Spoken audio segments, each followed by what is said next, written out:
Good afternoon, students. How are you all? I hope you all are fine and your study is going on very well. Dear students, last time we have studied about Heisenberg uncertainty principle and numerical problems associated with that topic. Today we are going to start next topic. Dear students, as we studied that after the limitations of Rutherford model, new model Bohr model was came, and before Bohr model some developments were carried out.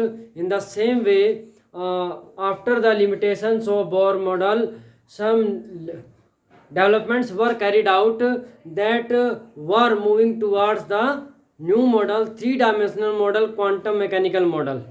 जो development थी उन developments में हमने mainly दो चीज़ें पढ़ी हैं. First is dual nature of matter, de Broglie concept पढ़ा है. सेकंड हमने पढ़ा है Heisenberg uncertainty principle. So dear students, जो न्यू ब्रांच ऑफ साइंस जो है क्वांटम मैकेनिक्स जो इंट्रोड्यूस हुई है, उसकी ज़रूरत क्या थी? Need of quantum mechanics. Classical mechanics was based on Newton's law of motion, was successful in explaining the motion of macroscopic particles.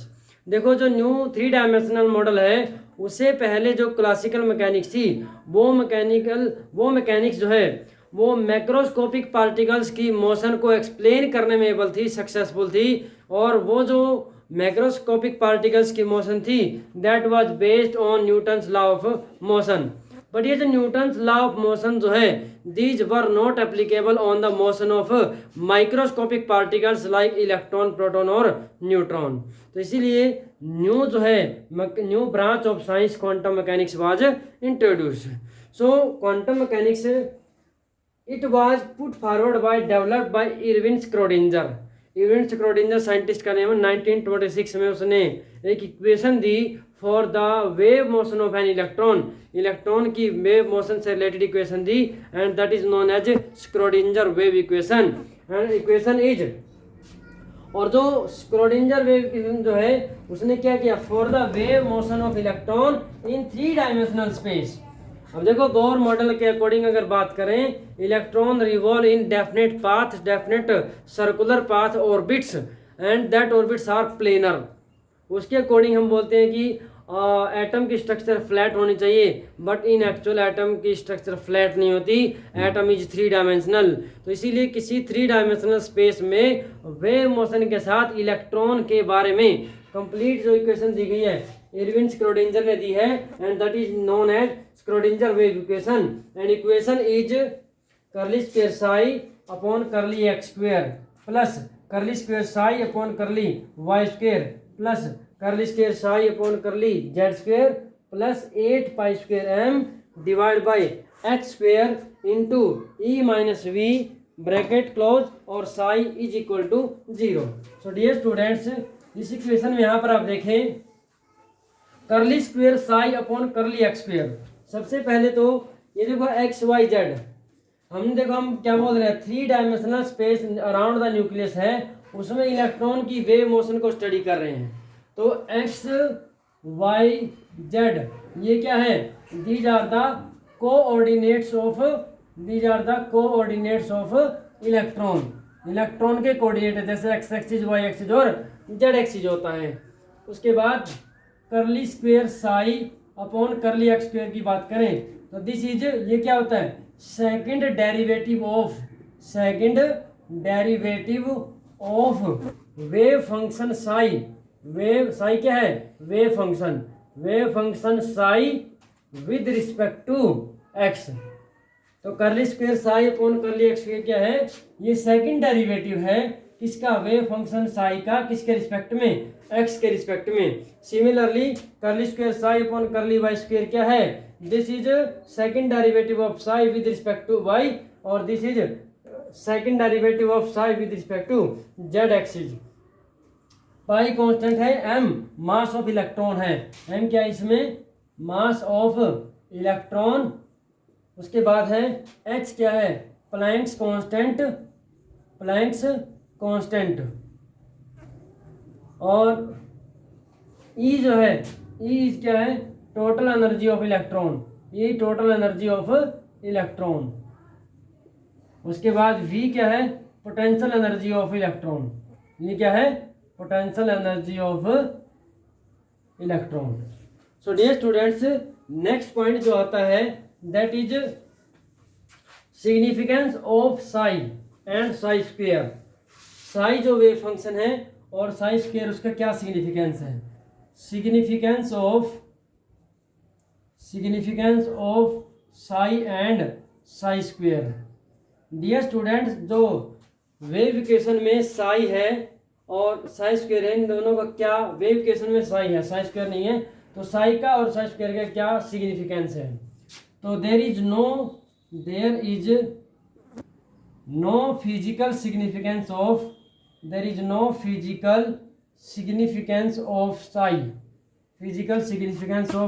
Sai given in wave equation में जो साई है उसका कोई फिजिकल सिग्निफिकेंस नहीं है, कोई महत्व नहीं है। बट जैसे कि आपने वेव मोशन, साउंड वेव की मोशन को पढ़ा है, लाइट वेव की मोशन को पढ़ा है, तो वहाँ पर साई स्क्वायर जो होता है वो साउंड वेव की इंटेंसिटी या लाइट की इंटेंसिटी को बताता है। इन द सेम वे यहाँ पर जो स्क्रोडिंजर वेव इक्वेशन है इसमें जो साई स्क्वायर है, but psi square gives the probability of finding an electron at that point। तो 3 डायमेंशनल स्पेस में एक्स एक्सिस, वाई एक्सिस या जेड एक्सिस, जिस एक्सिस के अलोंग इलेक्ट्रॉन की मोशन है, तो वहां पर उस पॉइंट के ऊपर इलेक्ट्रॉन के पाए जाने की संभावना क्या है उसके बारे में जो है साई स्क्वायर हमें बताता है। सो डियर स्टूडेंट, बहुत इंपॉर्टेंट पॉइंट है, psi has no physical significance but psi square has significance.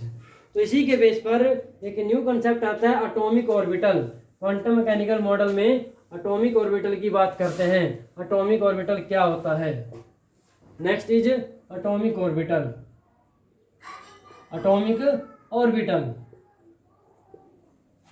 ये होता है the region in 3 dimensional space, three dimensional space around the nucleus where probability of finding an electron is maximum is called atomic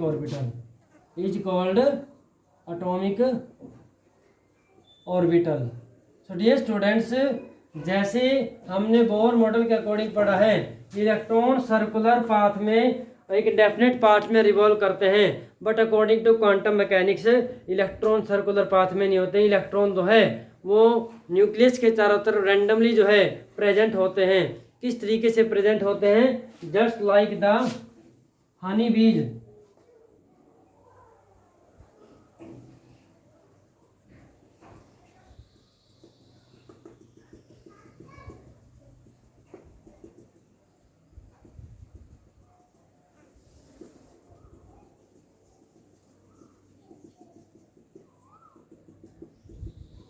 ये students, आपने देखा होगा जैसे मधुमक्खी का छत्ता होता है, उसमें क्या होता है, जितनी ज़्यादा मधुमक्खियाँ कहाँ पर होती है, सेंटर में प्रेजेंट होती हैं, उसके पास में प्रेजेंट होती है, और जैसे ही सेंटर से दूर जाते हैं तो मधुमक्खियाँ कम होती जाती है। In the same way electron cloud जो होता है, इलेक्ट्रॉन जो डिस्पर्स होते हैं, इलेक्ट्रॉन जो डिस्ट्रीब्यूटेड होते हैं एटम के चारों तरफ, तो उनकी maximum probability around the nucleus होती है, और जैसे न्यूक्लियस से दूर जाते हैं इलेक्ट्रॉन्स दूर होते जाते हैं। तो there is no sharp boundaries, but फिर भी इलेक्ट्रॉन को कहाँ तक, जहाँ पर इलेक्ट्रॉन के पाए जाने की संभावना लगभग 0 हो जाए, तो उस पॉइंट को हम क्या मान लेंगे कि आगे इसके आगे इलेक्ट्रॉन के पाए जाने की संभावना 0 होती है। बट एक्चुअल में इलेक्ट्रॉन की संभावना कोई ऐसा पॉइंट नहीं होता जहाँ पर इलेक्ट्रॉन बिल्कुल ही ना हो, 0 हो। बट फिर भी हम कंसीडर कर लेते हैं कि जहाँ पर इलेक्ट्रॉन की डेंसिटी बहुत कम होती है, तो उस पॉइंट को अगर शार्प बाउंड्री मान लें तो हम जो है सर्कुलर ऑर्बिट जो है, जैसे सर्कुलर ऑर्बिट होते हैं उसी तरीके से हम शार्प बाउंड्री बना सकते हैं कि यहाँ तक इलेक्ट्रॉन किसी इलेक्ट्रॉन क्लाउड में एटम में न्यूक्लियस के चारों तरफ प्रेजेंट होते हैं। So dear students, now we are going to study the difference between atomic orbital and orbit. Orbit और एटॉमिक ऑर्बिटल के बीच में डिफरेंस पढ़ेंगे। Next is difference between orbit and orbital. First point is definition. Orbit is a well defined circular path around the nucleus in which electron revolve. Orbit एक circular path होता है nucleus के चारों तरफ जहाँ इलेक्ट्रॉन रिवॉल्व करते हैं। But orbital is region around the space, 3-dimensional space in region around the nucleus in 3-dimensional space where the probability of finding an electron is maximum। और ये प्रोबेबिलिटी इलेक्ट्रॉन के पाए जाने की कितनी, लगभग जो है 90% से ज़्यादा होनी चाहिए। सेकंड पॉइंट है इट रिप्रेजेंट्स प्लेनर मोशन। जैसे कि हमने पढ़ा था कि सर्कुलर ऑर्बिट्स को एक प्लेन में रिवॉल्व करते हैं तो वहाँ से प्लेनर स्ट्रक्चर या फ्लैट स्ट्रक्चर ऑफ एटम जो है हमारी निकल के आती है। बट यहाँ पर जो ऑर्बिटल है ये 3-dimensional मोशन ऑफ इलेक्ट्रॉन बताता है around the nucleus. Third point concept of orbit. Orbit का जो कंसेप्ट है it is not according to dual nature of matter and Heisenberg uncertainty principle. But जो ऑर्बिटल कंसेप्ट है ये आपका ड्यूअल नेचर ऑफ मैटर और हाइजेनबर्ग अनसर्टेनिटी प्रिंसिपल के according होता है। और सारे के सारे ऑर्बिट्स जो होते हैं सर्कुलर होते हैं, डिस्क लाइक स्ट्रक्चर होती है, but different orbitals have different shapes. अभी हम नेक्स्ट जो है क्वांटम नंबर्स का टॉपिक पढ़ेंगे, उसके बाद हमारे पास shapes of atomic orbital topic आएगा तो वहाँ से हम पढ़ेंगे डिफरेंट ऑर्बिटल्स की शेप डिफरेंट होती है। एस ऑर्बिटल स्फेरिकल होता है, पी ऑर्बिटल डम्बल शेप होता है, टी ऑर्बिटल फ्लावर शेप होता है। तो डिफरेंट ऑर्बिटल की शेप डिफरेंट होती है। And last is orbits do not have directional characteristics. सारे के सारे ऑर्बिट के सर्कुलर होते हैं, कोई डायरेक्शन नहीं होती। बट ऑर्बिटल में एस ऑर्बिटल को छोड़ करके पी, डी एंड एफ बाकी सभी ऑर्बिटल कैसे होते हैं, डायरेक्शनल प्रॉपर्टीज के होते हैं। तो dear students, next we are going to study important features of quantum mechanical model जो हमने पढ़ा है। So next is important features of quantum mechanical model. First point is the electrons in an atom have only quantized values of energy. आपने जैसे quantization का concept पढ़ा था। Quantization का मीनिंग क्या होता है? क्वांटाइजेशन मीन्स एनी पार्टिकल और electron have definite values and that values are fixed and that values are discontinuously. Energy की जो वैल्यू है वो कॉन्टिन्यूस नहीं होती, वो क्या होता है, डिसकॉन्टिन्यूसली होती है और एब्रप्टली चेंज होती है। तो उसे हम बोलते हैं क्वांटाइजेशन ऑफ एनर्जी, जिसकी वैल्यू फिक्स होती है, वो चेंज नहीं होती। और क्वांटाइज्ड वैल्यू ऑफ एनर्जी जो होती है ये कहाँ से आती है? From the solution of Schrödinger wave equation. देखो मैथमेटिकल जो इक्वेशन होती है उनका सॉल्यूशन होता है और सॉल्यूशन जो होता है पार्टिकुलर, तो यहाँ पर स्क्रोडिंजर वेव इक्वेशन का जो सॉल्यूशन आता है that gives the values of energy. And third, the wave function size is simply a function of coordinates of the electron. Wave function size simply function है coordinates का, x Y Z axis के according है, but इसका कोई physical significance नहीं है। But जो size square है it gives the probability of finding electron in the around the nucleus in an atom. Size square जो इलेक्ट्रॉन के पाए जाने की संभावना को बताता है।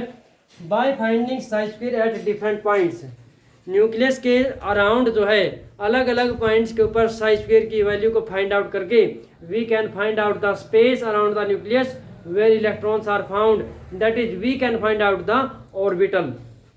And next point is since an electron can have many wave functions, जैसे कि एक इलेक्ट्रॉन के बहुत सारे वेव फंक्शन हो सकते हैं, तो उसी तरीके से in an atom there may be many orbitals, s orbital, p orbital, d orbital, f orbital etcetera.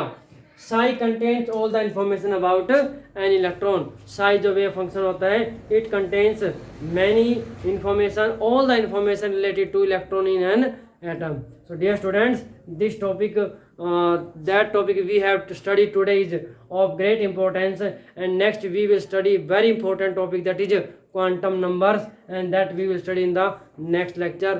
Thank you and have a nice day.